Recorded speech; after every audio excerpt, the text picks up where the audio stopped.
Unfortunate reality, and I'm not going to be called a bigot, I'm going to talk about the reality that the homosexual community cannot reproduce in and of themselves. So for them to have a community into the future, they do need your children. That's how they think. For there to be a homosexual community in 100 years from now, they need straight people's kids, because only straight people have children. So they're telling the truth. That's the first thing. They mean what they say. The second thing is, I think a lot of this is an attention grab by them. I think they are slightly disappointed in how tolerant many people actually are. I have no problem with gay people. I don't care. I'm gay. Cool. I want to get married. Fine. I'm going to wave my dick in your kid's face. Wait a second. Yeah. They push it to a point where we have to react. And then when we react, they say we're bigoted. Children are innocent, and destruction of innocence is one of the most disgusting things on the face of the planet. It's terrible if a child is killed in a war. It's terrible if a child's mind is warped by any propaganda mechanism. They're innocent. What I don't understand is why, imagine heterosexual men walked around naked saying we're coming for the children.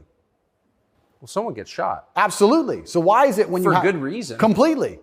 So as soon as there's this sexual orientation, they're completely protected. And I think that the whole point of having children as a whole is to instill them with your worldview. I know if I have children, I want them to be like me. We just talked about my last name and how I want them to honor me into post-death. Then I want them to be a representation of me, which means they should believe in my values and my creeds. Why is a group of people in New York walking around telling me what they're going to teach my kids and what my kids should believe? They're not your kids, they're my kids. Right. And that's what's so scary, because children are impressionable and children are raised by the state and the internet effectively, which is why they want me off the internet. But they'll let a lot of people stay on the internet that say a lot about a lot of things. I'll argue that if I was transgender, the American embassy would have told Romania they were bigoted and removed me pretty quickly. I would genuinely argue that point. They would say, no, what you're doing is abusive to the LGBT community. He must be removed from jail. Of course, immediately. Immediately. But because I'm straight and heterosexual, it doesn't matter. We're the class that suffers the biggest bigotry that possibly exists in the Western world today. I would actually argue that point. But they're saying this to be deliberately provocative. They're deliberately trying to upset people. They want to upset you so that when you talk against it, they can call you names and call you a bigot. And also they mean what they say. And it's truly scary. I'm obviously a Muslim. I'm Islamic. What most people don't understand about a lot of the Islamic world is that a lot of these things are outlawed, right? But people say, so gay people can't go there. If you go to Dubai, you will see gay people. If a guy wants to be gay and do whatever he wants to do with a full-grown man in his own house, I don't care. And you can tell. You might have a waiter's gay, whatever, etc.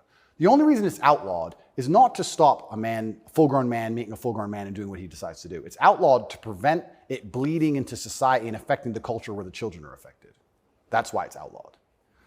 And I'm not saying it should be outlawed in America, but what I'm saying is if you're not going to protect the innocence of children from any ideology, and if the ideology is deliberately targeting children because children are more impressionable and more capable of believing in things which simply aren't true, perhaps a man looking like a woman or vice versa, then that is a dangerous ideology that should be very closely examined. Well, if you're not going to protect children, or if you're going to encourage women to fight your wars, why have a society in the first place? Well, this is another thing. Isn't the whole point of society to protect women and children? You know what's really interesting? I argued this point once. They were talking about how the West is a patriarchy and it's so terrible to be a woman in the West. And I'm like, well, where's better to be a woman then?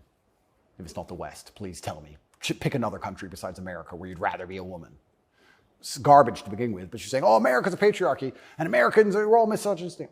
And men are so bad and women have been oppressed since the beginning of time. It's always been a patriarchy. If that's true, why don't women fight our wars? Think about it. We can get the women of our country and the women of another country and let them go die in a ditch. And us men can just sit around being patriarchs. Why do we have to go die? Why do we have to go get our legs blown off? No, because we're a patriarchy. Women can go suffer. Or do the women get to stay at home and we go suffer? How is it a patriarchy, right? So that's garbage to begin with. But I think, genuinely to go back to that point, any ideology which is waking up and saying, our worldview is so extreme, the only way we can truly ensure it exists into the future is to find the most susceptible people on the planet to program and attack their minds, children. I think that's a destructive ideology and should be very closely looked at. And it doesn't matter if it's LGBTQ or anything else. I think if you sit children down and pump propaganda into their brain, and that's the only way you can get what you want, then there's probably something wrong with your ideas because you're afraid to challenge them with a grown adult. You don't want a fair fight. You understand? They don't want a fair fight. They want to sit with a child who has no idea what he's talking about and tell him that men are women and women are men, and vice versa, and just completely confuse the poor child because they don't want a fair fight against a rational adult. And that's scary. It doesn't seem a huge improvement over, say, ISIS to me. Absolutely. That's how do you convince somebody to blow themselves up? Well, you find a young man, teenage boy, and you program his mind. Exactly. And it's exactly the same thing. They don't try and convince an older man to blow himself up because he's going to sit there and go, well, why don't you blow yourself up? And then there's an argument. You go find a young, susceptible person, right? And that's what's so scary about all of it. And it's also kind of funny that like this whole LGBTQ thing is also linked to the patriarchy, also linked to all this other garbage and all these other false narratives and false ideas. And it's these people who are attacking me saying I'm dangerous for women because I'm a misogynist. You're dangerous for women for pretending men are women. You're more dangerous for women than I am. I'm saying a man's a man's, a woman's a woman. You're saying that if I put a wig on, I could go punch women in the face in the boxing ring. Who's dangerous for women? It's insanity. And again, they have no virtue at all. They just weaponize garbage and attack you with it. But I do think that children have to at least be the bottom line for society. That's the future. And if you have children at home, you're raising them.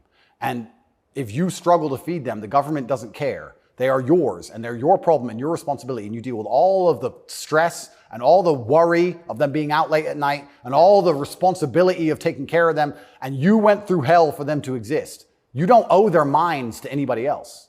You don't owe it. So there has to be a point where you stand up and say, no, I raised this child. It's my child. That's my child. It's not yours.